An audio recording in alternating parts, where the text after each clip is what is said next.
today I'm going to present you 3 of our most popular solutions for fiber to antenna deployments. The first solution, it's an Amphenol multi-core box that has up to 48 fibers and up to 12 ports for DC connections. This solution is perfect for when you want to have a connectorized solution going into the RRU. It reduces the mistakes that normally occur during the installations.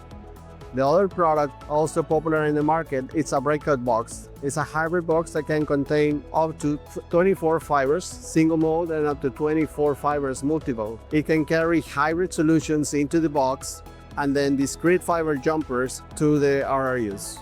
The third solution is our direct connect solution.